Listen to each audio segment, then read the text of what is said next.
te poți bucura de un joc, asta înseamnă că trebuie să fii conștient de mizele socioculturale ale acelui joc și doi la mână, eu am o părere care s-ar putea să go against the grain here, eu cred că cu atât mai mult te poți bucura de un joc, dacă înțelegem mai profund acestea. Pentru că jocul video este și el, până la urmă, un produs media retoric. El comunică cu tine și, cum să explic, dacă asculti o melodie, dacă asculti, nu știu, Thy Art is Murder, Deathcore din Australia, e mișto că auzi și toba, și basul, și chitara 1, și chitara 2, și chitara 3, și clapa pe care a pus-o producătorul, și pe ăla care cântă și auzi tot. Dacă nimeni nu ascultă o melodie, eu ascult chitara, basul, toba nu-mi place. Da, uite, mă gândesc... Așa și cu jocurile.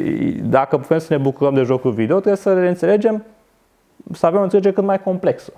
Și asta urmăresc să fac, de fapt. Da, mi se pare că asta e ce poate oferi jocurilor potențialul de relevanță culturală, pentru că ajută în imersiunea sa jucătorul să se interogheze asupra celor lucruri pe care jocurile le prezintă. Ceea ce mi se pare, uite, de ce puneam eu întrebarea asta, una din criticile cele mai comune și care nu vin din partea unor oameni profesioniști, de fapt, e că jocurile video instigă la violență, pentru că prezintă foarte multe violență, de fapt. Dar uite, asta e genul de lucru care mi se pare relevant în jocurile video, că îți oferă alegerea într-un anumit sens și te pune să te interoghezi asupra ceea ce înseamnă violența aia pe care ți-o prezintă acolo. Sau îți arată consecințele violenței tale, da, știi? Și asta.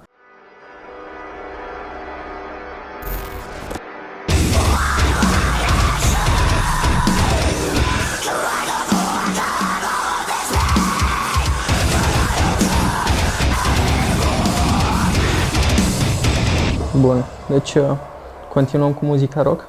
Continuăm cu muzica rock, da. Ce se întâmplă? Am început să gust genul deathcore, evident târziu. Deathcore era foarte la modă prin anii când era? 2010, 2011, 2012, adică când se scoteau albume, ajungeau să fie foarte sus în topuri și în vânzări. Dar acum eu fiind așa mai boomer la suflet, am nevoie de timp să mă adaptez la trendurile noi. Așa că dacă apare acum ceva la modă, cam 10 ani mi-a să încep să ascult. Așa era și cu nu metal-ul. Nu metal-ul a fost la modă prin anii 2000, adică atunci așa a atins vârful vânzărilor, prin anii 2010 am început și să ascult. Prin 2010? Da, okay. Eu așa, cam cu 10 ani în urmă. Da, eu jucam în 2010 jocuri la modă în anii 2000. Acum joc în 2022 jocuri la modă acum 10 ani. Mi se pare logic. Așa. Și a sosit momentul, nu-i așa, 2012-2020, să văd și eu care e treaba cu deathcore și chestii de genul ăsta. Și am dat de Chelsea Green, albumul din 2016, Self-Inflicted, cred că se cheamă, și m-a surprins. M-a surprins nespus de mult. De ce m-a surprins? Păi avea foarte multe ingrediente din ce mai ascultasem eu înainte și suna foarte bine. În primul rând era... Cine a mixat albumul a făcut o treabă foarte bună. Pentru că albumul ăla are așa, ce ai una tobă, una bas, una chitară, 2 chitară, 3 chitară, deci ai lead guitar, rhythm guitar și a treia chitară pentru ambianță. Ai cântărețul care cântă așa și mai ai tăbășoară care îți cântă pe stil hardcore. Și cum să mixezi totul, să sune și bine, să mai lucrezi la frecvențe, să mai ai și tu propriul tău input ca producător. Și mai bine producătorul, mai umbră, mai adaugă câte un sunet, mai schimbă câte ceva, totul sună foarte bine. Deci din start ca mixing și production, impresionant în opinia mea. După aceea, ceea ce privește compoziția, evident, nu eram familiarizat cu deathcore, deci nu eram obișnuit să ai situația în care the main riff este de fapt un breakdown. Și evident, când ai un breakdown ca main riff, se pune problema. Cum umpli the breakdown? Și mi se pare că albumul ăla este foarte inventiv la umple the breakdown. Okay. Și evident, pentru a culmina experiența, nu doar când ascult albumul, pun și tab-ul de chitară sau de tobă în față ca să îmi Și cum arată experiența asta cu tab-ul în față? Știi că sunt pe YouTube videoclipurile astea de muzică clasică în care îți arată un fel de, nu știu, afișaj a ceea ce se petrece în melodie, se trece pe la... E o chestie grafică care urmează notele. Păi da, și eu sunt diferite site-uri ar trebui să pot să le numesc, dar sunt așa uitu că nu mi le amintesc. Da. Care pur și simplu dau taburi. Da, e interesant. Și contrar stereotipului, că în general știi că subculturile și mai ales când e vorba de metal și punk, sunt percepute ca fiind așa.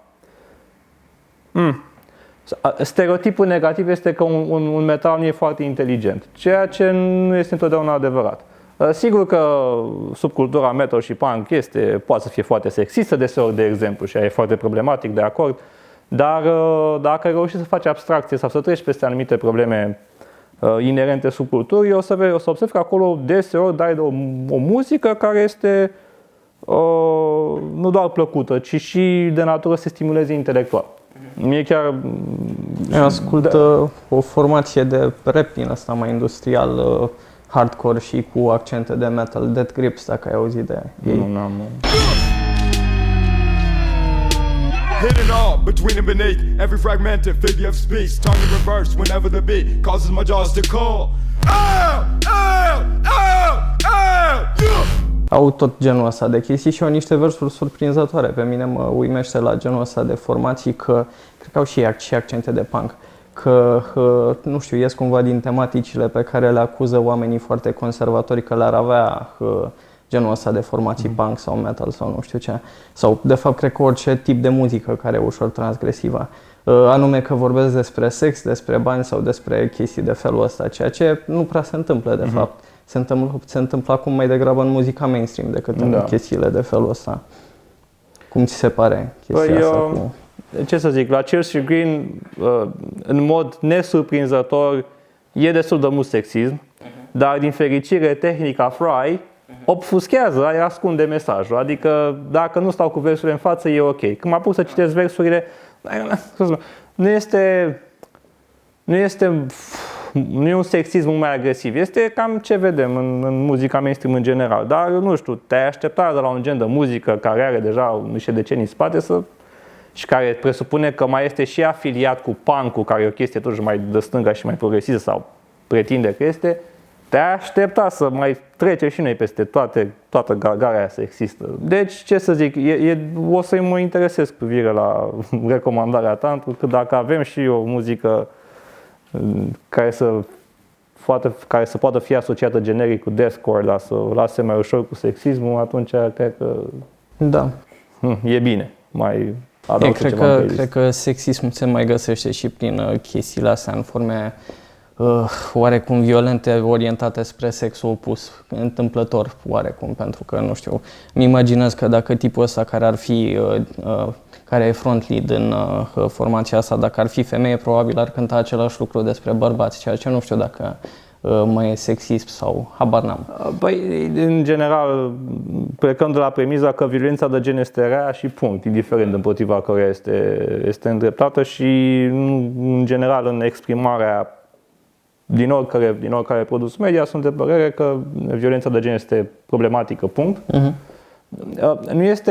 Nu spun acum nu reprezenta violența de gen. Problema este abordarea sau ce vrei tu să comunici prin felul în care reprezinți. Deci nu este problema că ai muzică în care ai violență de gen ca temă.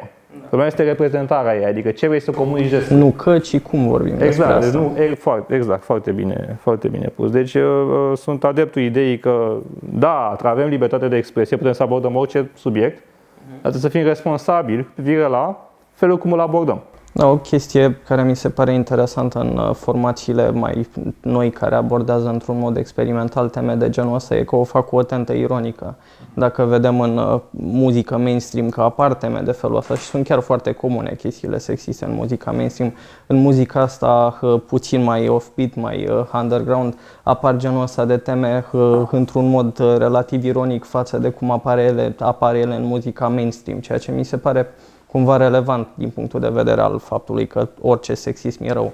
Într-adevăr e rău. E bine să fim cumva ironici față de reprezentările non-ironice ale sexismului. Da, de acord. Cum crezi că am putea trece de la subiectul ăsta la felul în care e abordat genul în jocurile video? Păi, da, genul în jocurile video. Așa cum scrie pe cartea aia pe care tocmai am scos-o, am scris destul de mult despre gen. Destul de mult, adică cartea asta. Ceea ce după standardele mele e destul de mult. Așa. Să nu numărăm în pagini. Da, E mult. Rândurile sunt foarte apropiate și scrisul e mic. Da, știu cum arată cărțile astea academice. Încercă să înghesuie cât mai mult în pagina, să prinzi tot.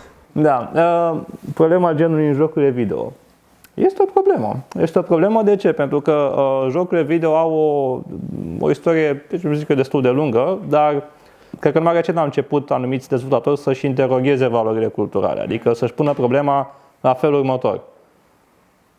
Stai puțin, că să-și pună problema la modul în care, băi, uite, eu produc acum un produs de consum larg, ăsta ajunge în casele la milioane de adolescenți și e de natură să le influențeze percepția lor despre lume, despre viață, despre alți oameni, despre femei, de exemplu, că, bun, dacă acum nu mai e ca acum 30 de ani, dar acum 30 de ani gamerul standard cine era? Adolescentul cis-white. Și acum e cam la fel, pentru că adolescenții de atunci au crescut și încă joacă jocuri video. Da, bine, dar acum înțeleg că sunt studii care arată că avem din ce în ce mai multe fete și femei care se joacă jocuri video. Deci, într-un fel, comunitatea de gamer s-a diversificat. Poate că în comunitatea de hardcore gamer avem un procent mai mare de bărbați, băieți alți care se joacă, dar în alte, așa, global, pare să că este mai multă diversitate azi decât era înainte. În orice caz, deci interogarea sexismului este o chestie relativ recentă și vine mai degrabă ca rezultat al unor eforturi atât din partea mediului academic, cât și din partea anumitor comunități de jucători, dar și din partea, și ca urmare a unei proprii inițiative a anumitor dezvoltatori care au devenit conștienți de faptul că, da, ce producem noi e de natură să influențeze sau poate să influențeze anumite percepții și că ține de responsabilitatea lor ca dezvoltatori să se asigure că mesajul pe care îl transmite este unul care să fie cât de cât ok din punct de vedere moral până la urmă. Și ce am urmărit eu prin cartea mea și prin studiile pe care le-am făcut în ultima vreme este să văd, cam care este norma în jocurile video sau cum se raportează jocurile video în general la identitățile de gen. Mai ales la masculinitate m-am uitat, masculinitatea cis, și am vrut să văd și dacă există anumite jocuri, anumite genuri care să problematizeze acest trend general în jocurile video. Și așa am ajuns la jocurile survival horror. Okay. De ce jocurile survival horror? Mie mi-a plăcut jocurile survival horror, a fost dragoste la prima vedere. Nu înțeleg de ce. Nu înțeleg de ce, pentru că gameplay-ul unui joc survival horror standard, deci dacă ne uităm la, survival horror. Când spun survival horror mă refer în mod prototipic la Resident Evil și tot ce vine pe modelul Resident Evil. Adică după mine, Resident Evil 4 nu este un joc prototipic survival horror. Prototipic survival horror este Fatal Frame, este Dino Crisis, este Silent Hill, este Resident Evil 1, 2, 3 sau și 0. Cum a început povestea? Jucându-mă asemenea jocuri, eu am fost fascinat de faptul că, în ciuda faptului că gameplay era foarte ieșit din comun, nu doar după standardele pe care le aveam la data când am jucat aceste jocuri, adică cu 10-15 ani după ce au apărut ele, ci însuși după standardele a ceea ce se întâmplă un joc de acțiune și de aventură la data respectivă. Adică tu când aveai în anii 90, care era moda cu jocul de acțiune? The first person shooter, da? Deci era o experiență foarte imersivă în care aveai un control simbiotic, kinestetic al percepției vizuale, în care exista așa un soi de jocuri încercau să realizeze o simbioză între mișcarea ta corporală și mișcarea personajului. În limitele tehnologiei respective, că nu aveai VR. Dar dacă te uiți în studii și în comentariile dezvoltatorilor, o să vezi că de fapt adică se știe, când au făcut Wolfenstein și Doom, ei s-au gândit să ofere jucătorilor o experiență de realitate virtuală în limitele posibilitățile oferite de calculatorul acelei perioade. Când jucai tu jocurile astea 10-15 ani mai târziu, aveai deja formarea de filolog, nu? Da, aveam. Și asta m-a ajutat foarte mult, pentru că jocurile astea erau foarte, foarte diferite. Deci aveam norma de first person shooter, care era cum era, o experiență foarte imersivă. Aveai deja jocuri third-person shooters, Hitman, Max Payne, care erau gândite în așa fel încât să tot să ai o experiență imersivă și un control bun al protagonistului, coroborat cu o percepție foarte bună a lumii în care te învârți în acel joc. Bun, și vin jocurile astea Resident Evil fix în perioada, jocurile astea survival horror, fix în perioada asta în care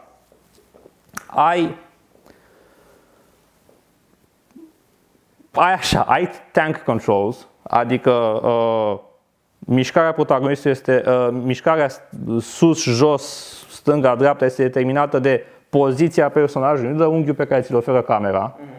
Deci, într-un joc în care camera schimbă constant unghiul, nu deseori uiți care e stânga, care e dreapta, care e față, care e spate. Deci în statul ăsta spune niște probleme. Doi la mână. Pe urmă, jocurile astea simulează împușcarea, nu? Deci sunt și ele more or less shooters. Da, violente. Și hai să împușcăm. Păi, aiming-ul este automat, nu-l faci tu manual și ei zice că hai că ce bine împușcă acum. De unde? Este mecanica țintirii este foarte nefuncțională în aceste jocuri. Adică puține gloanțe pe care le ai, le cam și irosești încercând să tragi în zombie, unde nu mai spun că deseori ai unghiul camerei pe care nu poți să schimbi în așa fel pus încât tu auzi că e cineva pe acolo prin zonă, dar tu nu vezi și tragi așa în gol în speranța că nimerești ceva. Mecanicile astea cred că au devenit din ce în ce mai importante pe măsură ce jocurile au avansat odată cu tehnologia. Ți se pare că, faptul că acum chiar funcționează auzul în raport cu locația în care se află un alt jucător într-un joc, distrage jucătorul de la povestea, de la calitatea imersivă înspre strict mecanică? Asta e, cam cu asta mă ocup eu în cartea mea. Eu arăt acolo următorul lucru, că în ciuda faptului că aceste jocuri nu respectă niște norme de game design dominante și la acea vreme, dar și astăzi, ele sunt totuși foarte imersive. Și cum reușesc să fie foarte imersive? Are loc un proces pe care eu îl numesc de compensare narrativă. Adică gameplay-ul ăla este foarte frustrant. Curba de dificultate este foarte abruptă. Nu ai tutorial. Deci jocul ăla este conceput ca tu să pierzi în repetate rânduri, să fii frustrat. Dar și aici pregătirea mea de filolog m-a ajutat să înțeleg că de fapt acea frustrare nu este rezultatul unui game design prost gândit. Chiar dacă anumite decizii de game design sunt luate așa, spontan sau ca urmare a unor limitări tehnice specifice, PlayStation 1. Da? Dacă tu uiți la istoria Resident Evil, o să vezi că de fapt ăla s-a vrut a fi un first-person shooter, dar pentru că s-a vrut să pună mult accent pe explorare și a dat seama că nu poate să simuleze 3D pereții, deci trebuie să-i facă 2D și atunci a trebuit să facă un third-person view ca să poată să aibă multe detalii, pentru că aveai pe de-o parte limita de 600 MB la CD plus limitările grafice de la PlayStation 1. În orice caz, trecând peste aceste detalii cu privire la istoricul de producție al primului Resident Evil, de fapt și de drept observăm că în jocurile survival horror limitările astea caută să aibă un efect retoric asupra jucătorului. Deci chiar dacă la început au fost și arbitrare, pe măsură ce genul se stabilizează, ele devin niște decizii estetice asumate de către dezvoltator. Adică dezvoltatorul spune: eu vreau să ofer jucătorului o experiență frustrantă în care se simtă dezarmat, slăbit, vulnerabil. Cu ce scop? Și aici intervine maestria acestor jocuri, în opinia mea. Cred că mesajul pe care îl comunică prin această vulnerabilizare a jucătorului este tocmai acela de a critica sau de a scoate de evidență artificialitatea cu care această masculinitate hiperpotentă este prezentată în majoritatea jocurilor. Adică jocurile astea survival horror sunt tematic. Despre ce e vorba? Despre criza masculinității. Ai niște personaje masculine, niște bărbați cis, care sunt prezentați ca fiind sau care sunt puși în poziția de a fi niște eroi, de a salva un copil aflat în primejdie, o soție răpită sau mai știu eu ce, și fiind incapabili să se comporte ca niște eroi. Pentru că tu și dacă câștigi jocul, l-ai câștigat fiind cu un comportament total antieroic. ai încercat să fugi de obstacole, te-ai pierdut în locațiile alea foarte labirintice, a trebuit să repunești de 1.000.000 de ori. Și cred că genul ăsta de joc reușește să pună în perspectivă puțin genul de acțiune în general și arată cum, de fapt, norma aia de hipermasculinitate în care un bărbat alb singur omoară 1.000.000 de dușmani și ajunge la țintă, de fapt, unul este foarte artificială și doi, poate chiar și puțin problematic. Ok, da, uite. Aici ce mi se pare mie că e deja prezent la lucru e un pas făcut în spate de la acea imersivitate a jocului video care vine probabil odată cu formarea de filolog. Crezi că cineva care nu ar avea genul ăsta de formare ar putea să privească jocurile astea așa din afară sau pur și simplu a lua acea tip de imersivitate, genul ăsta de comportament pe care îl dictează jocul video ca norma? Adică, nu știu, practic am stabilit prin răspunsul ăsta lung al tău deja că jocurile sunt relevante din punct de vedere cultural și că o fac poate într-un mod care a început fără ca ele să fie conștiente de cum sunt relevante cultural, dar care a devenit, spui, norma. Crezi că devenind norma în felul ăsta, asumându-și ceea ce inițial au făcut neintenționat, ajung să influențeze cumva să influențeze tocmai tipul de comportament pe care, nu știu, încearcă să-l prezinte cumva ca ineficient?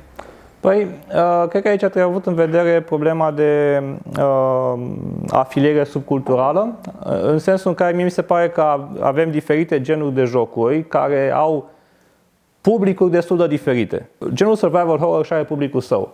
Și cine joacă survival horror nu știu dacă se moară pe Call of Duty, de exemplu.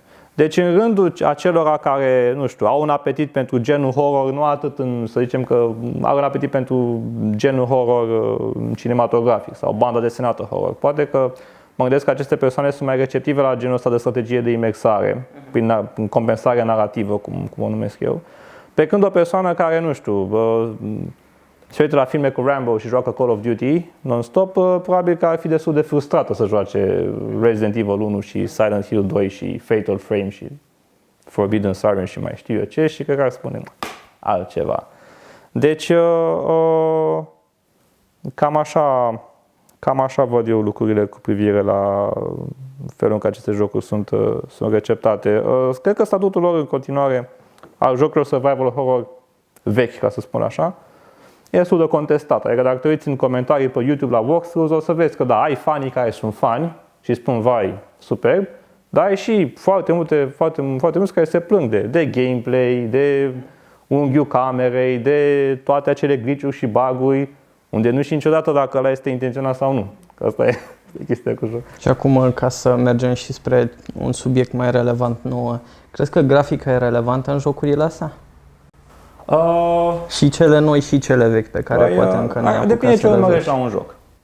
M-ai întrebat dacă parcursul meu educațional și pregătirea mea de filolog joacă un rol în felul cum percep aceste jocuri și cu siguranță da. Adică, uite, eu predau literatura americană de secol 20 și predau foarte multă literatură postmodernă, că s-a scris mult postmodernism în perioada aia. Și dacă gusti literatura postmodernă, foarte probabil vei gusta și un joc foarte antimimetic și foarte întortocheat, cum este, nu știu, Resident Evil, care în opinia mea reușește să întrupeze multe dintre trăsăturile esteticii postmoderne. Deci și cu ce autori postmoderne asemăna tipul de narațiune pe care le au jocurile video? Păi, n-aș merge încă la narațiune, m-aș opri puțin la estetică și la formă. Okay. În sensul în care, de fapt, ce se întâmplă în jocurile video sunt și ele într-o tradiție mai largă a artelor vizuale. Și nu numai. E de dezbătut cu ce asociem jocul, cu arta vizuală, cu filmul, cu teatru. Da, e și film, e și teatru, e și muzică, e și literatură, ai de toate într-un joc video. Dar observăm că toate aceste medii și genuri, de fapt, toate sunt tributare unui mod realist. Adică de la Renaștere încoace, arta occidentală este foarte preocupată de realismul reprezentării. Asta vedem și în jocurile video. De-a lungul istoriei, jocurile video încearcă să așa, sunt într-o cursă pentru mai multă transparență medială, pentru mai mult realism. Și evident că cu cât reprezentarea este mai realistă, cu atât jocul e mai convingător, cu atât experiența de gameplay de așteptat să fie mai imersivă. Însă, cred că se pune prea mult accent pe realismul reprezentării și poate prea puțin accent, bine, nu mai e cazul acum, dar în mod tradițional se punea prea mult accent pe reprezentarea vizuală și pe mecanica jocului. Uite ce mecanică nouă îți ofer eu și prea puțin accent pe latura narrativă, pe povestea jocului. Cred că jocuri recente de mare succes, cum sunt jocurile de Last of Us, ne arată că e foarte important să ai și o poveste bună acolo și cred că jocul survival horror de mare succes, precum, nu știu, Silent Hill 1 sau 2, a căror grafică, în fine, nu știu dacă era de cel mai înalt nivel la data publicărilor și cu siguranță astăzi nu sunt percepute ca fiind foarte realiste, totuși foarte bune și captivante.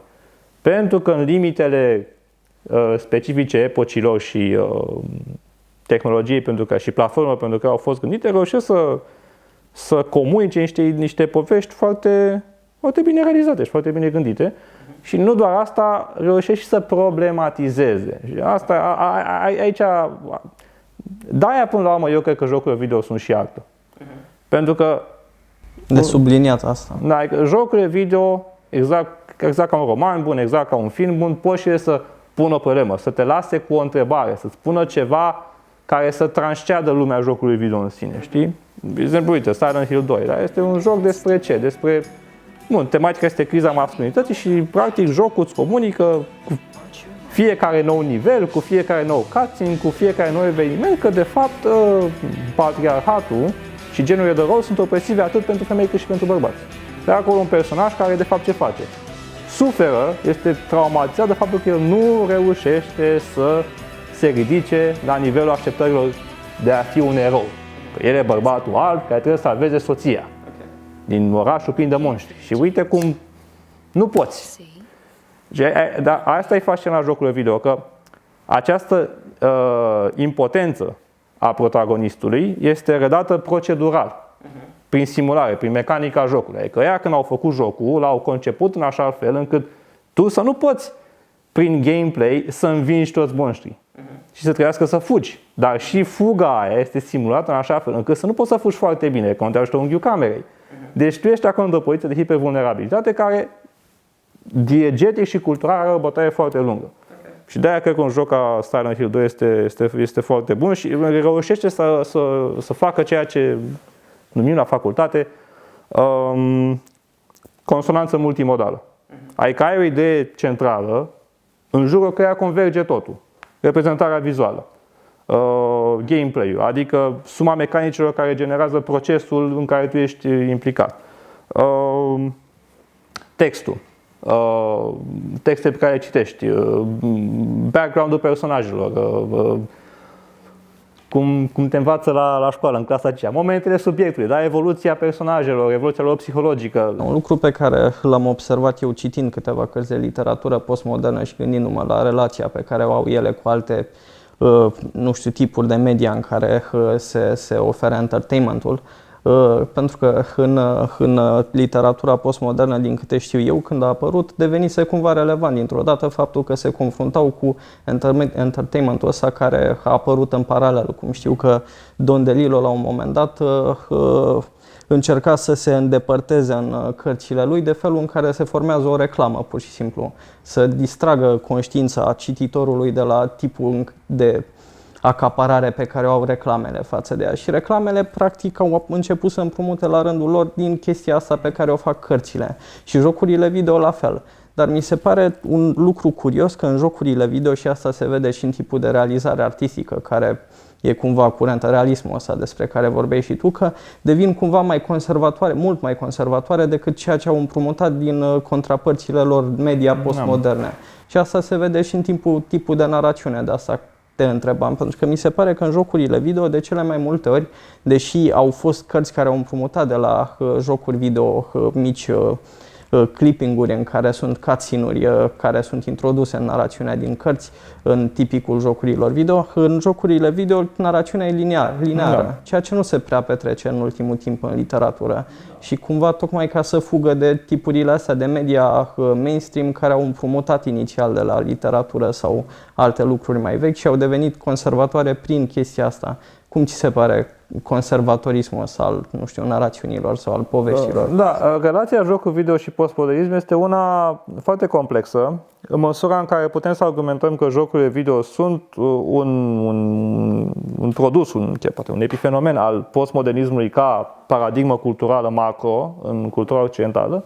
În același timp ar fi de dezbătut dacă nu cumva jocurile video sunt mai degrabă parte din această tradiție realistă și să ne gândim dacă nu cumva avem o tendință postmodernă care apare mai târziu în industria jocurilor video per se. Și eu sunt mai degrabă adeptul acestei a doua opinii. Cumva că jocurile video au luat-o într-un gen propriu, pe o cale proprie de la început. Da, deci mie mi se pare că de exemplu, jocul survival horror prin estetica sa antimimetică, cred că mai degrabă poate fi asociat cu o etapă postmodernă în jocul video, care el este mai degrabă dominant asociat cu realismul. Cealaltă școală de gândire spune că prin prisma faptului că receptorul poate modifica anumite aspecte în produsul media propriu-zis, prin interactivitate, deci faptul că asta ține de postmodernism, da, dar pe de altă parte asta mi se pare că a afirma acest lucru de fapt nu faci decât să te lași puțin dus tenați de ideologia jocurilor video, pentru că jocul video ce spune? Spuneți așa, uite, eu nu sunt un film, eu sunt un joc video și ce se va întâmpla aici nu este prestabilit. Tu prin inputul tău tu poți să modifici ce se va întâmpla aici. Dar de fapt tot ce faci într-un joc video, limitele libertății tale sunt foarte rigid stabilite de către dezvoltator. Deci, cred că a postula ideea asta de libertatea jucătorului și de fluidizare a barierei dintre producător și receptor nu este foarte credibilă și că a crede în ea este o chestie mai degrabă ce ține de ideologia jocurilor video, care pretind că te eliberează pe tine ca receptor, când de fapt te prind mai abitir în creșterile lor. Acum, de ce spun chestia asta și de ce spun că poate ar trebui să ne gândim dacă avem o etapă postmodernă în istoria jocurilor video? Mi se pare că jocul BioShock din 2007, despre asta e vorba, iarăși. Despre ce e jocul BioShock? Despre jocul BioShock reușește să, în opinia mea, reușește să aducă o critică foarte validă tocmai aceste idei. Că jocul video în sine e un produs al postmodernismului care reușește să relativizeze ierarhia producător-receptor și eu, receptor, sunt agentiv, liber și uite ce realizez eu cu forțe proprii. BioShock despre ce? Despre cum tu ai impresia că tu faci totul pentru că vrei. Și BioShock e și genul ăsta de joc care vine cumva cu mai multe finaluri posibile. Da, și spune că de fapt tu faci, așa începe jocul, tu crezi că faci ce vrei, dar de fapt realizezi că ai fost un joc manipulat. Și relația dintre Avatar și Atlas e de fapt o alegorie pentru relația dintre jucător și dezvoltator. Și asta mi se pare o chestie postmodernă. Postmodernă nu atât ca formă, pentru că și BioShock este bine înrădăcinat în realismul jocurilor video, ci postmodern ca mesaj, ca idee, ca filozofie. Da, înțeleg. Uite, mai e un joc care mi-a plăcut mie la timpul lui, cred că e tot de prin 2010-2012, ceva de felul ăsta, e Dishonored, care vine tot cu genul ăsta de mecanice și cred că sunt făcute ambele de același producător, nu știu sigur. Cred că ăsta e Bethesda sau ceva, nu știu, mă rog. Da, deci cred că BioShock este Bethesda commissioned 2K Boston. Da, s-ar putea să aibă ceva o legătură de felul ăsta, nu știu exact. Ideea e că în jocul ăsta, care vine și el tot cumva cu mai multe finaluri posibile, pe măsură ce înaintezi în joc, vezi în mediul înconjurător cumva consecințele felului în care ai luat tu alegere în joc. Și asta cred că ne duce puțin înapoi la felul în care jocurile influențează cultural privitorul și felul în care încearcă să îi arate situația impotentă cumva în care se află, încercând mereu să fugă după un lucru pe care l-a pierdut și pe care nu poate să-l recupereze. Încercând să-l recupereze, ia o serie de decizii care în Dishonored sunt vizibile prin faptul că orașul devine din ce în ce mai infectat de boala aia care nu știu, a distrus parțial lumea din societatea pe care o prezintă acolo. Și nu știu, mă întreb în ce fel crezi că, văzând în mediul înconjurător într-un joc video de felul ăsta, în imersivitatea sa, consecințele acțiunilor tale în joc, crezi că poate influența jucătorul să ia poate decizii mai morale în jocul ăla? Spre exemplu, nu să meargă în jocul ăla shooter în care poate pur și simplu să ia peste tot decizia să omoare tot ce iese în cale, să aleagă să nu facă asta, să ia alternativa.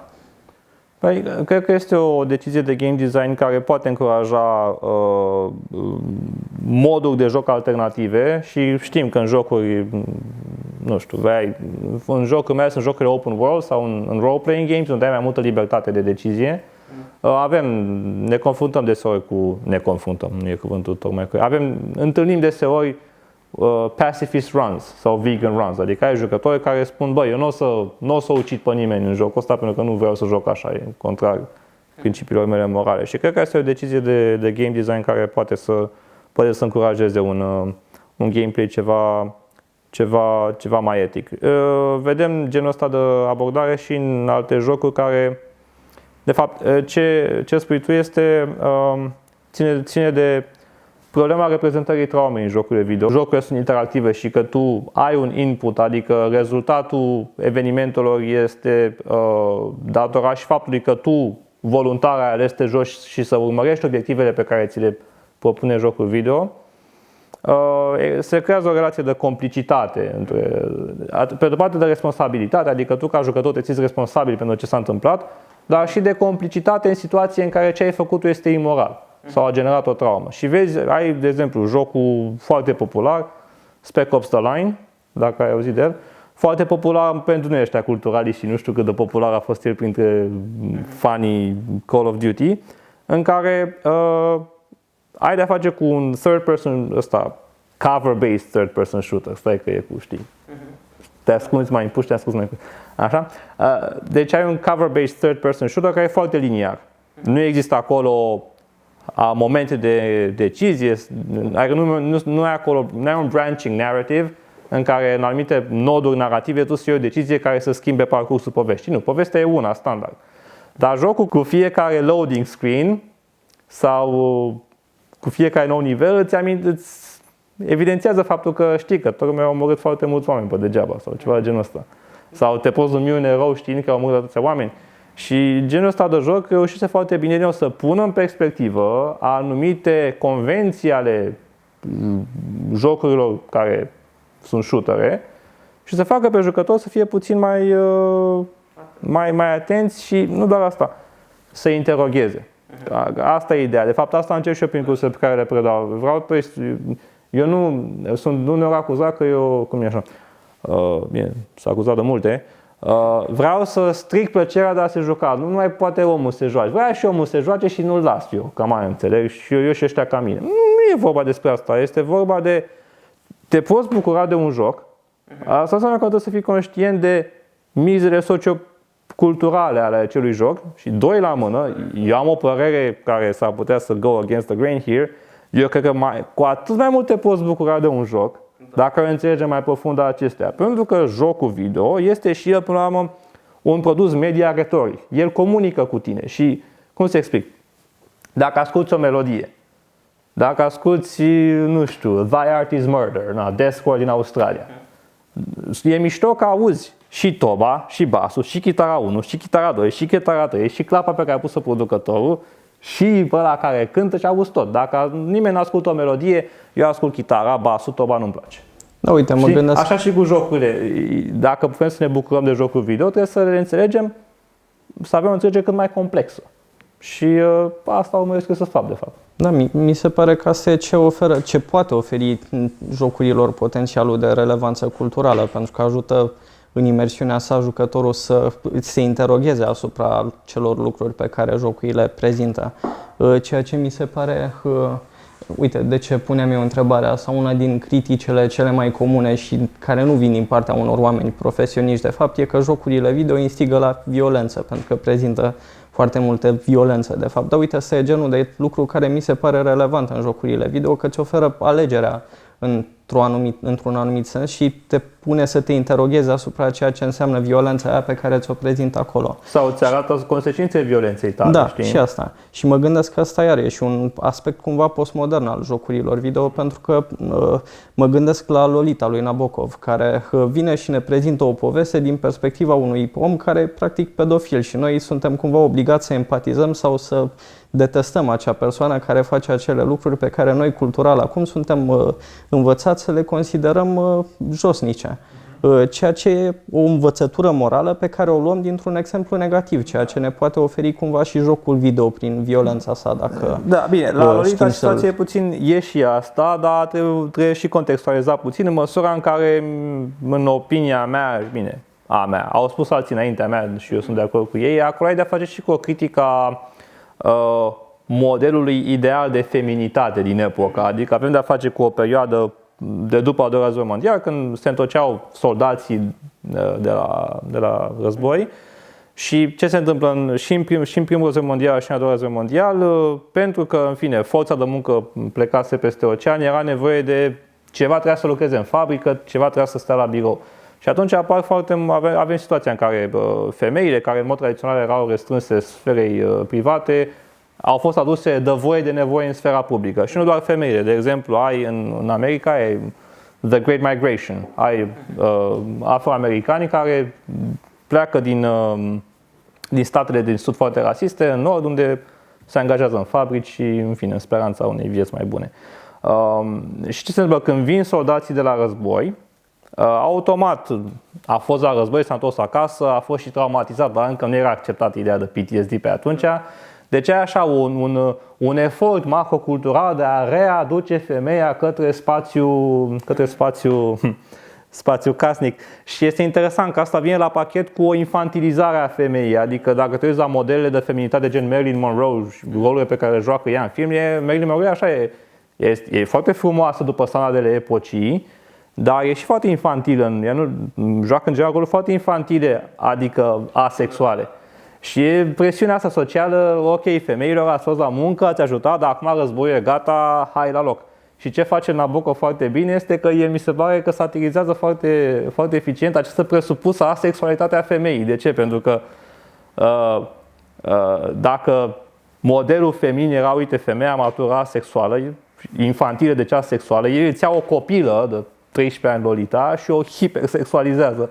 Dar hipersexualizarea nu se face la modul ăsta, cum e hipersexualizarea, nu știu, în cultura dominantă azi, în videoclipul mumble rap. Nu, este tocmai o critică a artificialității modelului de feminitate dorit de acea societate. Deci e și chestia asta, dar romanul este briliant și mi se pare că merge în foarte, foarte multe direcții. Da, nu știu dacă le avem chiar pe toate în jocurile video, dar uite, mă duce la o altă întrebare pe care aș putea să o pun, și anume cum interacționează studenții de la facultatea de litere care sunt obișnuiți, nu știu, presupun, cu genul ăsta de poveste. Cum fac trecerea asta de la literatură la jocuri video? Există o trecere?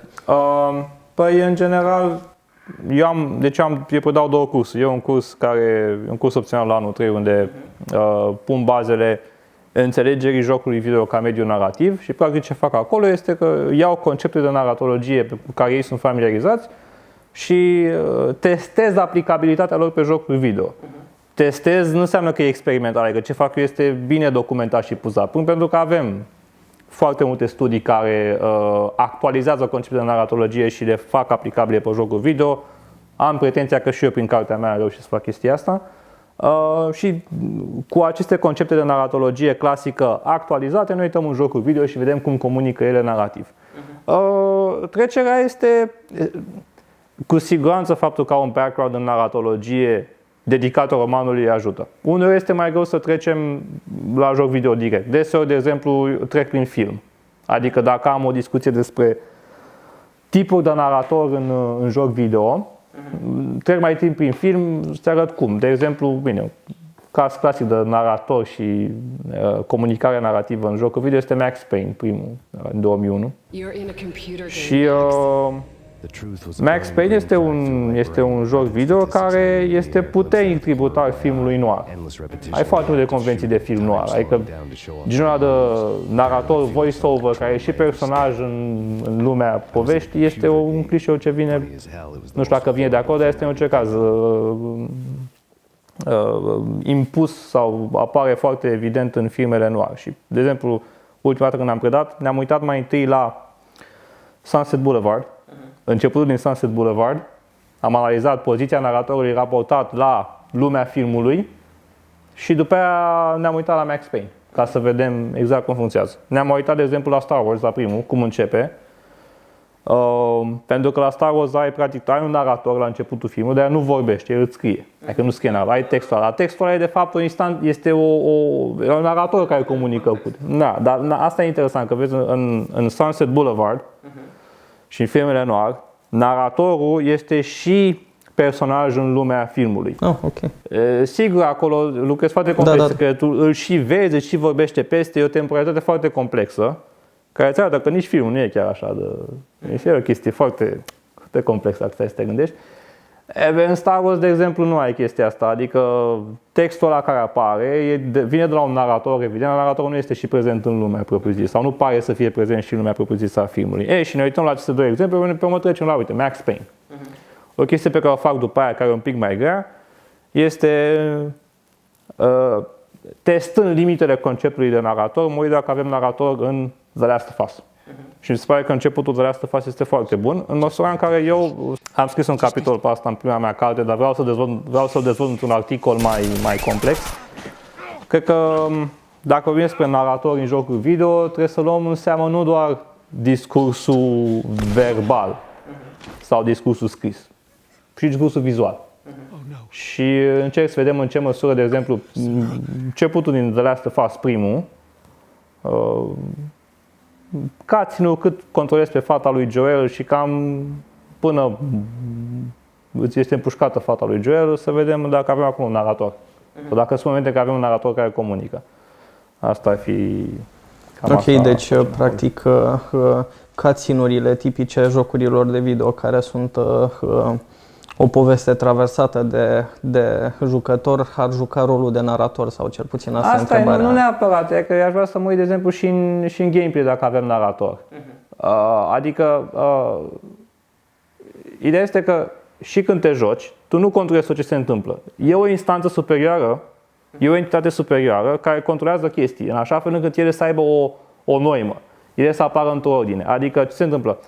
Un joc este, voi știți mai bine decât mine că voi faceți jocul, eu sunt la partea ailaltă, eu le joc și le comentez. Voi știți foarte bine, când faci un joc trebuie să te asiguri că experiența de gameplay este consecventă și consistentă. Adică dacă prea mult timp nu se întâmplă nimic în joc, deși eu mă joc, te plictisește, nu? Deci trebuie să te asiguri că prin parcurgerea unui nivel, fie dai peste diferite provocări care să te pună pe tine, să te utilizezi de competențe tale ludice, fie îți dă informație diegetică, fie le face pe amândouă. Ori faptul că ai această entitate care se asigură că experiența ta este relevantă ludic, narrativ sau ludonarrativ, dacă aplicăm theory of mind în naratologie, sunt studii care sugerează că în receptarea produselor media noi întotdeauna asociem asemenea decizii unei entități umane. Chiar dacă nu identificăm personal cu dezvoltatorul sau cu X sau Y, procesul cognitiv în baza căruia noi atribuim sens evenimentelor sau semnelor materiale din joc, pleacă de acest fundament. Noi ne imaginăm că e cineva acolo care face ceva cu un scop în sine. Okay. Asta spune theory of mind. Și de asta vreau să văd în ce măsură acest proces cognitiv de atribuire de sens, plecând de la premisa că există o intenție umană dincolo de ce vedem, ne ajută să identificăm un tip de comunicare narrativă.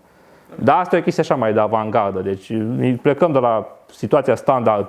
E un narator care vorbește, identificăm poziția în joc, vedem cum ne ajută să comunicăm și cum celelalte medii converg către o informație, celelalte moduri converg către informație unitară și pe urmă testăm limitele. Ok, deci ce zici practic e că întrebarea adresată felului în care mecanica jocului video poate juca rolul de narator sau poate lua locul lui.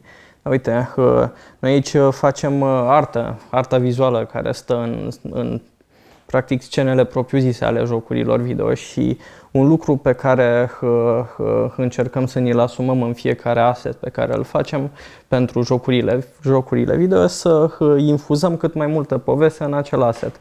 Să vedem cum acel asset, fie că el, nu știu, o simplă găleată, face cât mai mult parte din lumea în care ar trebui să fie. Felul în care a fost uzat, felul în care, nu știu, a fost folosit de oamenii care interacționează cu el și tot felul de lucruri de felul ăsta. Deci, practic, o grămadă de poveste care ar putea să fie înscrisă pe lucrurile obișnuite care se află în scenele din jocurile video. Cum crezi că joacă asta un rol în mecanica asta care vrea să fie narrativă cumva? Păi una dintre conceptele de bază în studierea potențialului narrativ al jocului video este ceea ce numim environmental storytelling, povestire prin mediul înconjurător. Și în opinia mea, și de asta repet, trebuie studiat, vreau să public un articol pe chestia asta.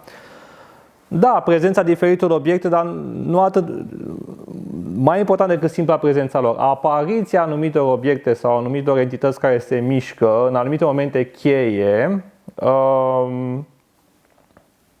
necesită un proces de receptare la nivel cognitiv care să te pună pe tine, pe jucător, în poziția de a te gândi că e acolo cineva în spatele jocului care s-a gândit că e momentul optim ca să apară chestia asta și chestia trebuie să aibă o normă, deci trebuie să mă gândesc de ce e aia. Dar raționamentul ăsta, cum am spus mai devreme, se întâmplă pentru că cognitiv eu mă gândesc că e cineva în spate. Că acel om este un om sau o echipă de oameni, asta nu mai e foarte relevant, spune David Herman. Deci, da, sunt total de acord și environmental storytelling este o parte esențială a jocurilor video și este mai mult sau puțin unică. De ce unică? Și într-un film decorul spune mult despre și comunică, la fel și în teatru. Doar că jocul video îți dă ție această oportunitate specifică jocului video de a explora locațiile, da, camerele, zonele în care te afli și așa mai departe. Și aici, da, ce faceți voi este foarte important pentru că starea acelor obiecte, asset-uri pe care le faceți voi, unul, trebuie să comunice ceva, că dacă nu comunică nimic am explorat pe degeaba și atunci mă plictisesc și sunt frustrat ca jucător. Și trebuie să să fie coerent cu arcul narrativ general al jocului și cu, în fine, ceea ce the lead game designer își propune de la jocul respectiv. Acum, dar interesant este că, eu o să spun așa, nu e o problemă că tu ai niște asset-uri care comunică ceva care e în disonanță cu arcul narrativ. Problema este să faci asta, să fie asta un scop retoric în sine. Știi? Adică eu vreau să fac un joc care este avantgardist și neconvențional și în loc să aplic această strategie de environmental storytelling în care obiectele care se află în jurul personajului cu care eventual personajul poate și să interacționeze și să, nu știu, să le ia, să le manipuleze, să se uite în dreapta, în stânga, ia o carte, o deschide, citește în ea, vede că pagina e ruptă, vede că e îmbrudare de sânge. Și în termenii tehnici ai hartei digitale există obiecte care se numesc obiecte erou, care vor face parte din poveste ceva mai mult timp sau într-un mod mai relevant și din cauza asta văd ceva mai multă atenție acordată lor în momentul în care le-ai făcut designul. Da, asta spunea că poți să ai asemenea itemuri care tocmai să fie în contradicție cu arcul narrativ mare al jocului, dar ăsta să fie un scop în sine. Și mie îmi plac foarte mult jocurile astea, asta este o chestie care mă uit. Jocuri în care te confrunți cu decizii de game design care sunt neconvenționale și care te pun pe tine ca jucător în situația de a înțelege totuși de ce sunt acolo. ce vrea să comunice jocul cu tine. Și da, ce să zic, cred că asta este o direcție de game design care ar putea fi mult mai bine explorată, pardon. Și looking forward to playing such games. Sunt jocurile astea video dintre cele mai banale. Spre exemplu, nu mai joc foarte mult jocuri video, dar îmi plac jocurile cu mașini, pentru că multe dintre ele nici nu vin cu pretenția asta de a spune o poveste, ci pur și simplu poți să mergi acolo să te trântești cu mașina de ziduri câteva minute și, nu știu, te-ai relaxat, poți să mergi să faci altceva. Și de obicei aventurile mele cu jocuri video se rezumă la 20 de minute de așa ceva. Fac o cursă. Dacă aș putea să dau pe mut povestea pe care te prefac că o spun jocurile video de genul ăsta, aș face-o, că nu mă încurcă cu nimic sau nu mă ajută cu nimic. Dar în același timp e acolo și chestia amuzantă e că tocmai jocuri video de felul ăsta, care nu au neapărat o pretenție uriașă de la a avea o poveste bună și imersivă sau ceva de felul ăsta, încep să introduc încep să fie cumva produse ale discuțiilor culturale care au loc în zona în care ele sunt produse. Cum sunt discuțiile despre ce înseamnă genul în zona asta, Canada, Statele Unite. Și vedem că jocuri, acum chiar și ăsta polonez, care e destul de infam, Cyberpunk sau faimos, cred că ambele, introduc elemente din astea în care personajul poate să aibă alegerea non-binară a ceea ce înseamnă genul pentru el în poveste. Și ce am văzut eu în jurul meu de cele mai multe ori e că oamenii care joacă jocurile astea sunt foarte revoltați de ceea ce e introdus în jocuri în felul ăsta. Și sunt revoltați pentru că poate unii dintre ei chiar nu au o problemă cu non-binaritatea genului, dar au o problemă cu faptul că le-i impusă prin medii de felul ăsta culturale genul ăsta de abordare. Asta este, s-a scris mult pe tema. Bine, asta e discuție în state, s-a discutat deja, nu cred că mi-au obosit să mai discute în România, cred că abia acum se discută. Deci, în primul rând că mie mi se pare că permite jucătorului să-și aleagă identitatea de gen a protagonistului, a avatarului, e așa, un fel de, nu știu, pinkwashing. Pentru că dacă tu, ca dezvoltator, chiar vrei să spui ceva despre identități queer și identități trans, păi faci un joc în care tu faci o reprezentare procedurală a acelei identități. Adică e un personaj pe care tu îl construiești diegetic ca fiind trans, nu îl lași pe jucător să aleagă și îi faci un arc narrativ în care să tematizezi problema asta. Cum vrei tu, dar o faci. Genul ăsta de abordare superficială în care tu alegi, nu știu, culoarea pielii, orientarea sexuală, identitatea de gen, dar nu schimbi cu nimic fundamental gameplay-ul și se întâmplă lumea joc, e un soi de pinkwashing care e așa, să mulțumim pe toată lumea. Și cred că e o idee proastă că super pe toată lumea. Nu cred că un joc este mai inclusiv doar pentru că te lasă să. Sigur că a recunoaște că aceste persoane non-binare există, e mai bine decât să recunoști că nu există. Dar eu personal aș fi foarte bucuros să mă joc un joc video în care efectiv să văd o simulare, adică o reprezentare procedurală. Ce înseamnă asta? Adică să am un gameplay, să am o interacțiune cu lumea jocului în care să văd transfobia, de exemplu. Deci, practic, cred că ar fi chiar bun un joc în care efectiv să joci cu un personaj care este trans și să vezi cum se confundă acel personaj cu transfobia în viața de zi cu zi. Ar fi interesant. Nu spun că trebuie să fie doar asta. Deci, jocurile trebuie să fie cum vor ele să fie. Eu nu am o problemă, sigur că pot avea o problemă punctuală cu un joc video, dar critica pe care o fac eu și genul de critică pe care o facem și la facultate, la Masteratul de Studii Culturale Britanice, este mai degrabă nu atât încheia că jocul X e așa, ci că toate jocurile sau majoritatea lor sunt așa și nu avem alternativă, nu avem diversitate. Deci despre asta este vorba în primul și în primul. Eu n-am o problemă că avem jocuri în care avem bărbați cis care, nu știu, împușcă extraterestri. Foarte bine, să împuște. Dar mai sunt și alți oameni. Eu aș fi, de exemplu, eu ca consumator de jocuri video, care chiar le cumpără și nu le piratează, de exemplu, eu aș cumpăra un joc în care să am de face cu o simulare a, nu știu, experienței unei persoane trans într-o societate oarecare. S-ar părea interesant. Despre asta e vorba. Adică mi se pare că mă deranjează lipsa de deschidere față de diversitate. Pe lângă problema sensibilităților culturale este și trebuie avută în vedere. Dar nu e o problemă individuală cu un joc E o problemă cu o tendință generală în industrie. Și aia mă deranjează. Ce înțeleg e că e o chestie care e tratată artificial și care ar putea mai degrabă să închidă oamenii spre, nu știu, a accepta lucruri de felul ăsta decât să nu știu, le chestioneze într-un anume fel să vadă ce înseamnă. Și până la urmă, și cu The Last of Us Part 2, adică sigur foarte bine. Foarte bine că avem acel arc narrativ și că discutăm problemele identităților trans și persoanelor queer și așa mai departe. Însă care este relevanța la nivel de gameplay? Da, pare că nu e niciuna. Ai acolo câteva cutscene-uri unde, bun, ai problema homofobiei foarte clar enunțată, sigur, ai arcul narrativ al acelui personaj secundar, îmi cer scuze, am uitat numele, care nu este ajutat de familie pentru că este trans și bun, ok.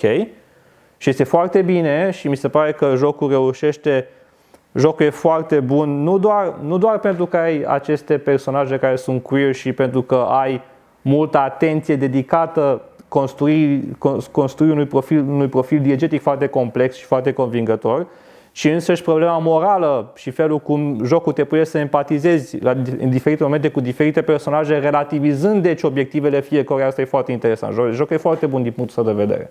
Dar din punctul de vedere al gameplay-ului, mi se pare că nu se ridică la nivelul momentelor non-interactive. Și cred că următorul pas ar fi să vedem un joc video în care, bun, o persoană în care identitatea trans sau transfobia cu care se confruntă o persoană trans să fie parte și din gameplay, parte din simulare. Adică, de exemplu, nu știu, joci un RPG, da? Tu joci ca persoană trans, dar pentru că ești trans, merchantul ăla nu-ți vinde. Și ce faci? Nu spun că asta e o idee bună de game design, nu mă ocup cu așa ceva, nu pot să, nu știu, nu sunt măsură să dau sfaturi la modul ăla, zic așa, adică, uite, ar fi o chestie care chiar, nu știu, mi s-a prea foarte interesantă și chiar cred că ar vinde. Știi? Că asta e chestia. Uite, asta mi se pare mie că e lucru care motivează game designerii să nu ia decizii de felul ăsta, faptul că cel mai probabil nu s-ar vinde. Și în același timp, cred că și ăsta e motivul pentru care lucruri de felul ăsta sunt adăugate în jocuri video ca simple artificii sau în modul ăsta superficial, că vor să acapareze o cât mai mare piață, dar nu sunt dispuși să spună ceva neapărat. Înțeleg logica, the market logic behind it.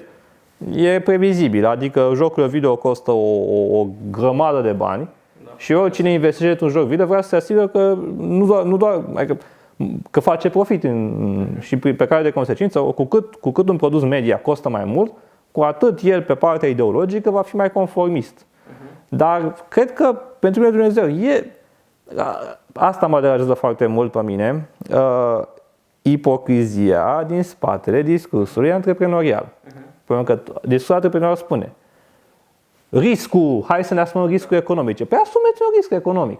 Hai, asumă-ți, fă un personaj trans, simulează lupta sa cu transfobia. Hai, asumă-ți un risc. Adică persoanele investitorii cu portofolii, știi, importante, discută în presa de specialitate, interviuri despre riscuri și nevoia de a-ți asuma riscuri, că ăsta e capitalismul, ne asumăm riscuri, aia e o chestie așa, sunt oameni foarte macho întotdeauna, asumăm riscuri, domne, așa. Dar când te uiți la portofoliu și la ce au făcut sau în ce au investit, totul e super safe. Da, tocmai de aia, și iartă-mă te întrerup, până la urmă, ăsta e avantajul literaturii. Nu ca mediu de exprimare, ci ca context de producție. Pentru că literatura e ieftină. Și e făcută de o singură persoană de obicei.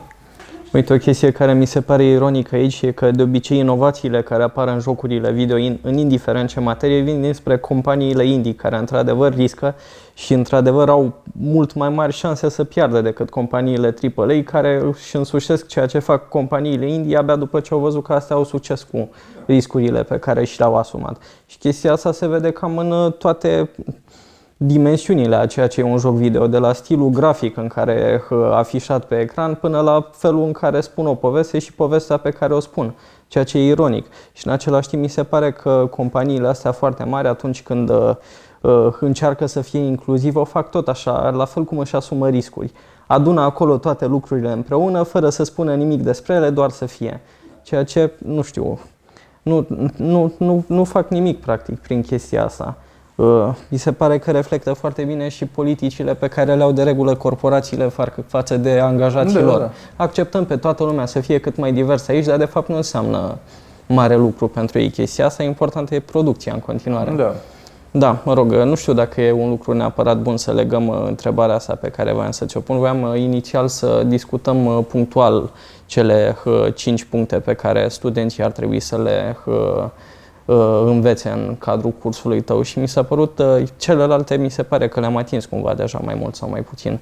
Mi se pare interesant că spui că ar trebui să poată identifica felurile în care jocurile video funcționează ca mecanisme de excluziune socială. Cum fac asta? Adică că am vorbit cumva parțial și de asta, dar mi se pare că e o chestie foarte importantă, că jocurile video ne pot învăța despre cum ajungem să excludem. Și altă chestie care mi se pare interesantă e că există o imagine din asta cumva fetișizată a gamerului care e cumva retras din societate și e pe treaba lui cumva. Asta că sunt, nu, asta resping din start.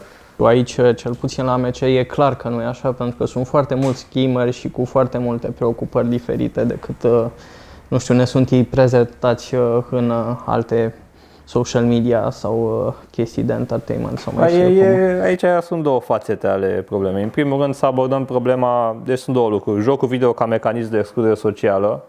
Aici, bun, eu spun că are potențialul să nu spun că jocul video prin natura asta este obligatoriu, nu? Dar uneori poate să discutăm chestia asta. Și problema imaginii stereotipice negative de care beneficiază anumiți jucători. Începem cu a doua problemă. Da, din păcate această imagine stereotipică există în măsura în care ea are mai degrabă de a face cu scepticismul cu care subculturile tinerilor sunt percepute în general. Da. Orice preocupare specifică adolescenților este deseori privită cu mult scepticism de către adulți, să zicem, și ea vine la pachet cu o serie de prejudecăți negative.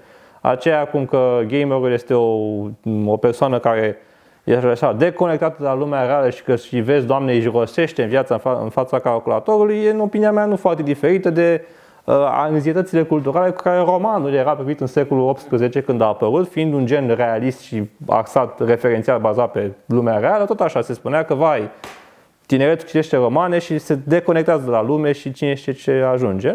Nu sunt așa de sceptic privire la consumul de jocuri video. Cred că consumul de jocuri video poate face rău în exces, în măsura în care orice activitate făcută în exces poate să facă rău. N-aș vedea jocul video ca fiind mai periculos decât alte activități. Și să crezi că o persoană care își dedică mult timp jocului video este, nu știu, stereotipe că e antisocial.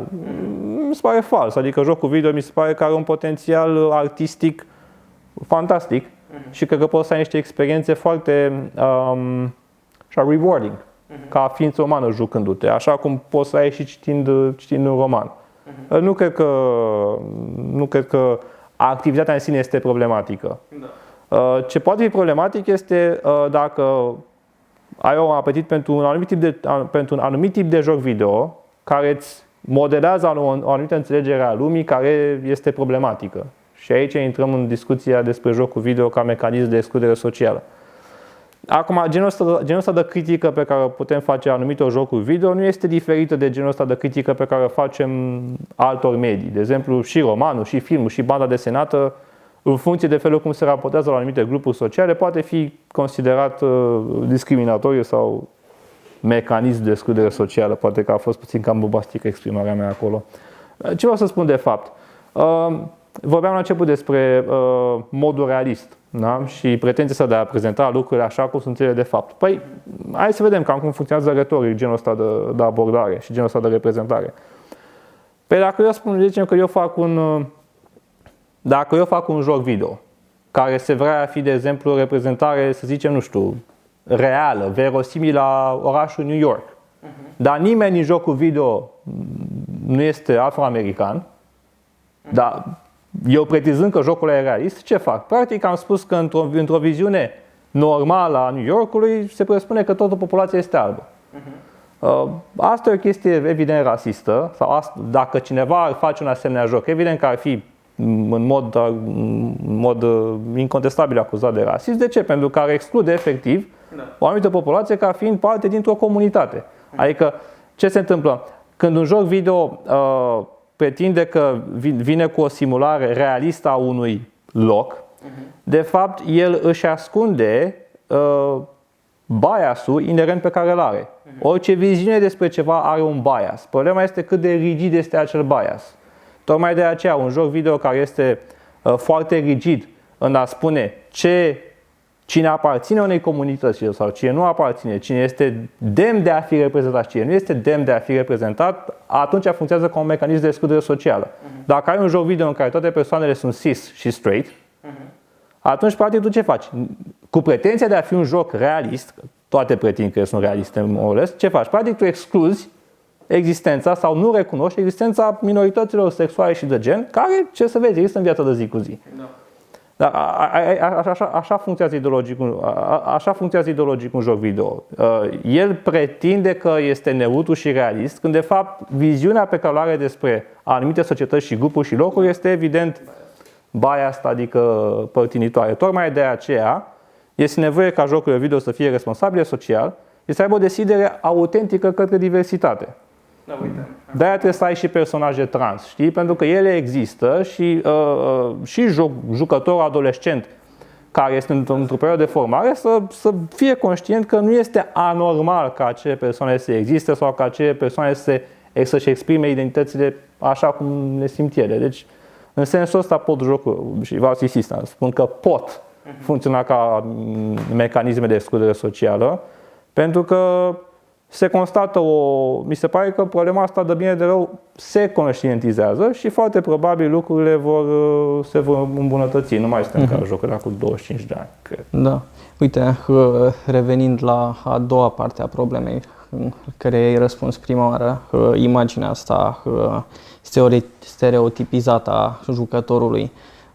Există într-adevăr companii de jocuri video care produc jocuri care vor să facă jucătorul să fie cât mai prins în acel joc video pe care l-au produs el. De regulă, companiile astea sunt cele care produc jocuri foarte repetitive și care au câștiguri in-game, știi? Se cumpără direct în joc, nu se cumpără jocuri și acolo se pot colecta multe lucruri și practic ține omul prins în fața calculatorului ore în șir. Eu, spre exemplu, sunt adeptul mai degrabă unor jocuri cumva mai recent apărute sau spre care gaming-ul s-a orientat mai de curând, în care poveștile sunt mai scurte, gameplay-ul durează vreo 3-4 ore și care sunt cumva criticate tocmai din cauza chestii astea, că durează prea puțin. Un lucru care mi se pare cumva fascinant și o legătură care poate fi făcută între cele două e că în literatură, când romanul era acuzat că strică adolescenții, a apărut romanul autocritic, care se întorcea asupra lui însuși pentru a vedea ce e în neregulă cu el sau ce e în neregulă cu romanele acelea care afectează tinerețea adolescenților care le citesc prea mult. Și sunt, nu știu, romanele astea paradigmatice pentru asta, cum e Don Quixote sau Madame Bovary sau ceva de felul ăsta, în care practic se face o poveste în care parodiază poveștile care chiar fac asta cu tinerii cititori. Poți să-ți imaginezi, nu știu, jocuri video care în povestea lor să înceapă să fie autocritice, să se gândească la jocurile care chiar fac ele lucrul ăsta pentru care pot fi criticate de regulă? Păi, într-o manieră mai subtilă, jocurile survival horror vechi cred că fac asta și în partea a doua cărțimele despre asta vorbesc. Și cum am spus, de-aia spuneam că cred că putem identifica o turnură, o etapă postmodernă în istoria jocurilor video. Pentru că avem jocuri precum BioShock, Condemned, Spec Ops The Line, e și un Metal Gear care face asta, cred, nu mai știu care, că sunt foarte multe, îmi cer scuze. The Last of Us Part 2, mi se pare că la rândul său reușește foarte bine să relativizeze, să pună în perspectivă anumite tendințe neinterogate în jocurile video. Deja lucrul ăsta există și e bine că se întâmplă și sperăm la cât mai multe. Ok. Da. Ce voiam să mai spun? Cred că poți să ne spui puțin și despre proiectul de cercetare despre care ne vorbeai în afara filmării. Da, păi proiectul meu de cercetare nu e așa, are un scop ascuns de a strica plăcerea de a te juca, nu e așa? Nu, glumesc evident. Proiectul meu de cercetare discută problema colonialismului în jocul video, mai exact în ce măsură anumite percepții pe care le avem despre o serie, despre diferite foste colonii de pe această planetă se regăsesc în felul în care anumite jocuri sunt gândite, atât în materie de gameplay, cât și în materie de reprezentare a altor etnii, rase și așa mai departe. Acum, sigur, genul ăsta de critică postcolonială pe care am făcut-o așa pe scurt acum, s-a mai făcut, să zicem, în jocurile video. Ce mă interesează pe mine să scot în evidență în proiectul ăsta de cercetare este cum genul ăsta de gândire colonială se regăsește nu doar în jocuri care sunt tematic legate de practica colonialismului sau de practica imperialismului, adică nu doar în Civilization, ci și în jocuri care tematic par să nu aibă nicio legătură. De exemplu, Dead Space. În opinia mea, un joc precum Dead Space este un joc care, prin maniera în care simulează spațiul cosmic, alteritatea, mutanții, de fapt este tributar unei gândiri coloniale, aproape rasialiste. Și asta vă scot în evidență, cum gândirea colonială de fapt structurează jocuri și experiențe de gameplay care de fapt care tematic nu au nicio legătură cu colonialismul ca practică istorică. Și cam cu asta mă ocup. Am și cartea asta care de fapt discută puțin colonialismul la intersecția cu identitatea de gen. Am scris deja 2 capitole, urmează să mai apară 2 articole și va fi un volum colectiv dedicat acestei teme ce sper să iasă la o editură internațională prin 2023, unde asta o să facem acolo. Ne uităm la diferite jocuri și vedem cum, de exemplu, nu știu, cucerirea spațiului, transumanismul sau asemenea probleme care n-au legătură cu colonialismul, de fapt reiterează o gândire colonială. Și cum gândirea asta colonială se vede în gameplay, în reprezentare și așa mai departe. Și ce relevanță crezi că are abordarea asta teoretică și critică a jocurilor video pentru, nu știu, jucătorul de rând? Păi, pentru jucătorul de rând poate să aibă relevanță în măsura în care este sprijinit de un demers de popularizare. Și ce facem noi aici, cred că se încadrează într-un demers de popularizare. În măsura în care, da, trebuie să fie pe de-o parte, da, există producția științifică sub formă de articole, conferințe, participări, conferințe, dar asta ține de mediul închis, mediul academic, care este un mediu destul de închis și nu e accesibil oricui. Dar eu îmi doresc ca prin aparițiile mele publice și prin articole scrise în presa pentru publicul larg să popularizez aceste idei, cu speranța că vor mai fi și alții care vor face și că încet anumite percepții despre jocuri video sau anumite raportări la jocuri video pot fi puțin schimbate. Intenția mea este, sincer, lumea să se joace cât mai mult, dar să se joace cât mai bine, adică cât mai critic. Despre asta e vorba. Adică, și cum am spus și la început, cred că te poți bucura de un joc video cu adevărat, dacă l-ai înțeles în toată complexitatea sa. Da. Uite, scrie aici în descrierea cursului tău că studenții s-ar putea orienta spre a lucra în industria jocurilor video, în special în partea de design și de narațiune sau writing and localization departments. Cum crezi că ar putea afecta, nu știu, oamenii care sunt antrenați astfel producția actuală a jocurilor video? Pentru că eu îmi imaginez că, nu știu, s-ar vedea o schimbare dacă oamenii cu antrenamentul ăsta de filolog ar veni spre scrierea poveștilor care sunt pentru jocurile video. Păi, pe de-o parte, cred că ar fi un efect social pozitiv în măsura în care percepțiile pe care le influențează jocurile video ar fi un pic mai bune. Adică un pic mai deschise către alteritate și poate așa am avea și noi, nu știu, poate o tânără generație mai sensibilă la anumite probleme și mai puțin predispusă la bullying, de exemplu, pe criterii de gen, rasă și așa mai departe. Poate ar fi un efect așa pe termen lung, macro.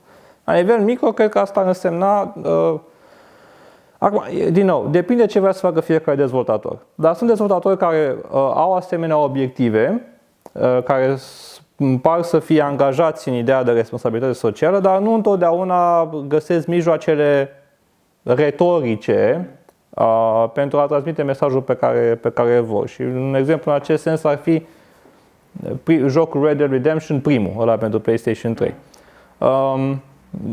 Ce face jocul acela? Jocul acela, tematica are legătură cu ceea ce în istoria Americii se cheamă destinul evident, Manifest Destiny. Adică, la un moment dat, în SUA apare această convingere la un moment dat, în secolul XIX mai ales, că este menirea lor să se ducă până la Oceanul Pacific și să-i civilizeze și pe nativii americani.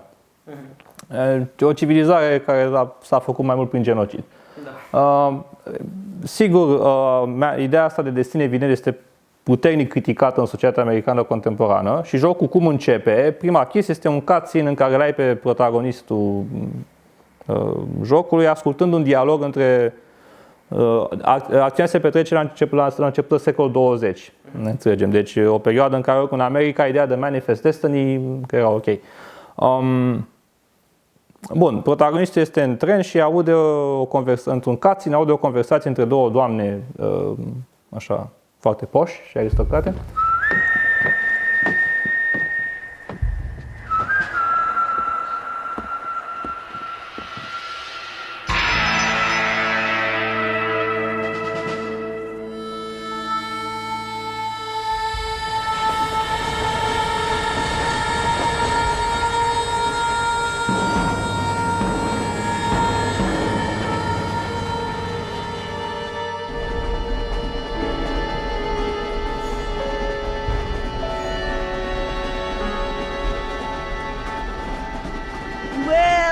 For one, am grateful, Mrs. Bush, that they are finally bringing civilization to this savage land. I could not agree with you more, my dear.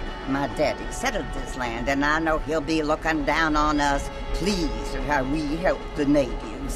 Yes, they've lost their land, but they've gained access to heaven.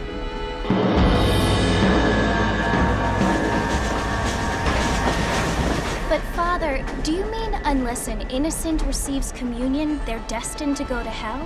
That hardly seems fair. What I mean to say, Jenny, is that there is a great deal of difference between an innocent and a savage. I never thought of it that way. Yes, they lived like animals, but they're happier now. Prin anunțarea acestei idei deja puternic contestate azi în societatea americană, jocul se plasează de partea, să zicem, bună a istoriei. Adică jocul, practic, prezentând acel dialog, critică ideea de sine evident, colonialism și, evident, genocid al nativilor americani. Asta e premiza jocului. Deci jocul ne spune de la început. Noi criticăm Manifest Destiny, noi nu suntem de acord cu el. Foarte bine.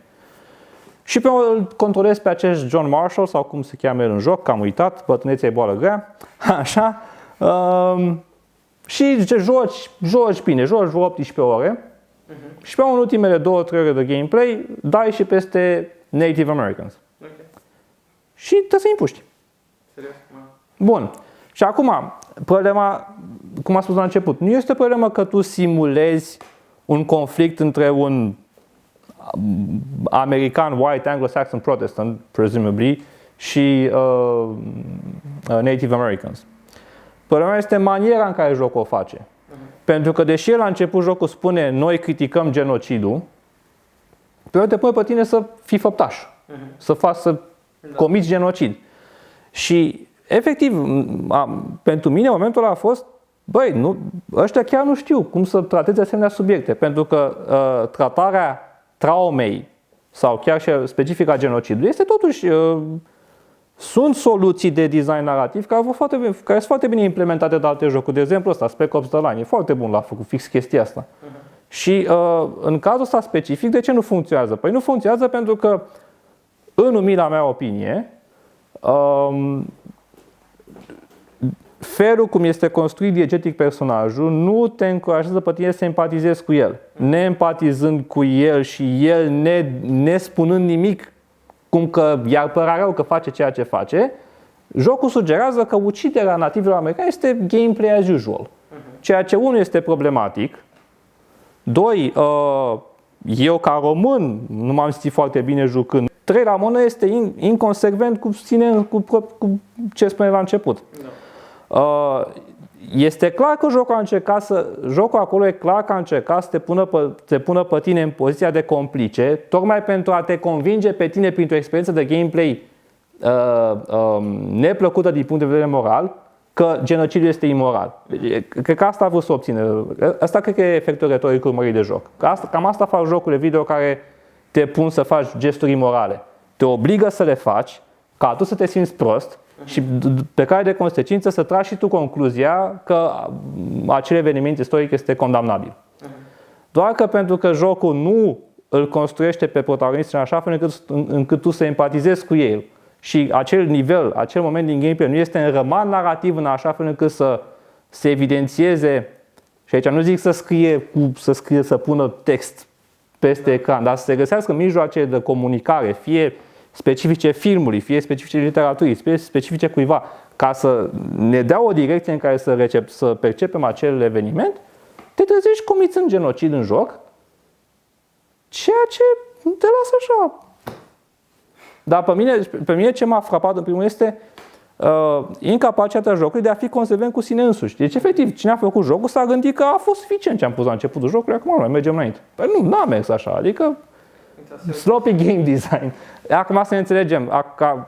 Sigur că Red Dead Redemption nu este un joc bun overall, dar eu am vrut să scot în evidență cum genul ăsta de expertiză poate fi utilă într-un proces de game design într-un moment de genul ăsta. Adică, uite, cum tratezi problema, dacă faci un joc în America setat în secolul XIX, vei avea și problema asta, Manifest Destiny, genocidul nativilor americani. Cum o tratezi?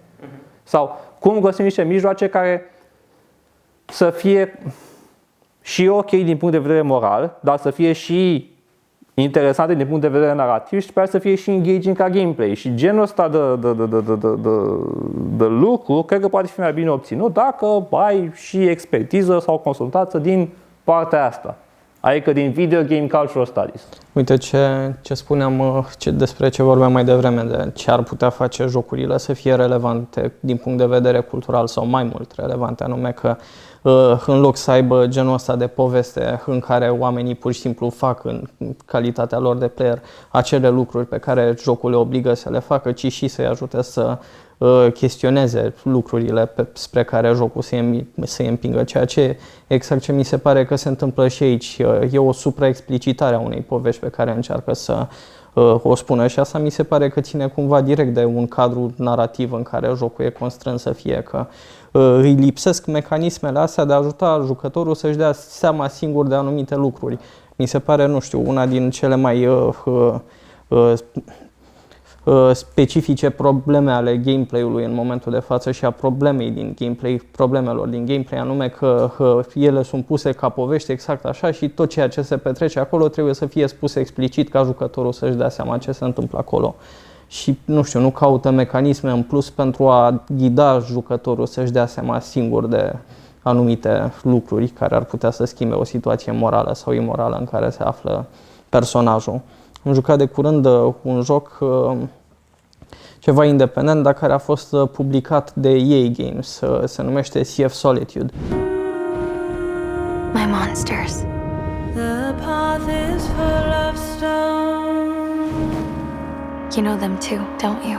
The river comforts me no more. They're waiting for us to capsize, to drown. Cold wind blows. We'll face them. We'll chase them across the Sea of Solitude. Care cumva încearcă să abordeze problema traumei asupra unor persoane reale care cumva se confruntă în joc ca într-o lume a visului cu inconștientul lor în care problemele pe care le-au avut în trecut ajung să fie personificate. Sunt monștri care pur și simplu sunt părinții abuzivi, frații uitați sau ceva de felul ăsta. Și tot lucrul ăsta e făcut incredibil de explicitat pentru că nu au găsit o metodă mai bună în care jucătorul să se confrunte cu proiectul ăsta de depășire a traumei într-un mod în care să-și dea seama singur că aceea e trauma. Și pur și simplu e povestit lucru traumatic în timp ce jucătorul trebuie să se confrunte. Păi da, nu mă surprinde. Uite, Silent Hill 2 face bine chestia asta. Fix asta. Silent Hill 2 face bine chestia asta. Adică monștrii în Silent Hill au sunt concepuți, desenați într-un fel în care nu este evident de ce arată cum arată, dar pe măsură ce joci, ți se sugerează că ei de fapt sunt reprezentarea ale traumelor tale. Și este această subtilitate. Acum, problema de absența subtilității o reprezintă, în opinia mea, iarăși, tradiția realistă, mai ales pe filieră de Hollywood. Adică dacă ne uităm la filmul de Hollywood, o să observăm că totul trebuie făcut foarte evident ca să înțeleagă tot omul. Mă uitam recent la ultimul film James Bond, No Time to Die. În fine, este un film. E un film James Bond, încă un film James Bond ca toate filmele James Bond, cu suișuri și căbăruși. Și mă uitam la momentul de la final, care nu o să fac spoiler, dar în fine, este un moment ce se vrea a fi trist. Și ca să se asigure că e trist, ai așa, deci tot arsenalul de comunicare narrativă al filmului pus acolo, turat la maxim, ca toată lumea să înțeleagă, acum trebuie să fii trist. Ai unul. Deci ai conversația dintre două personaje, unul urmând să moară, care este ca un voice-over peste tot ce vezi. Și ce vezi? Fața... Deci ai personaje care se uită direct în cameră, pe punctul de a plânge pentru că persoana aia care vorbește la telefon va muri. Și vezi, personajul 1, cadrul în detaliu, stă să plângă. Te impresionează. Personajul 2, cadrul în detaliu, stă să plângă. 3, 4, cam numărat 6 fețe gata să plângă. Toate același cadru în detaliu, cu fața, cu focusul pe fața foarte tristă a personajului. Asta este făcută de ce? Pentru că studiile despre empatia cu imaginea sugerează că există un mecanism aproape automat în care noi ca oameni avem tendința de a ne asuma trăirile exprimate de fața persoanei de lângă noi. Dacă tu vezi pe ăla că e trist, personajul aceea că e trist, în principiu te vei interesa și tu. Deci ai 6 fețe de personaje, dar, repet, cadru în detaliu frontal, după aia muzică melodramatică foarte tare, așa, pe urmă și voice-over-ul peste care vorbește. Îmi vrea să-i spun, am înțeles, sunt trist, e ok, domnul film, am înțeles, sunt trist, nu mai trebuie. De ce Silent Hill 2 este așa de subtil, sau este mai subtil decât alte jocuri? Pentru că el vizual ține de o tradiție cinematografică diferită, care este horror japonez. Un film horror japonez are o cu totul altă rețetă și o cu totul altă expresivitate decât ceea ce vedem foarte mult la filmele de Hollywood.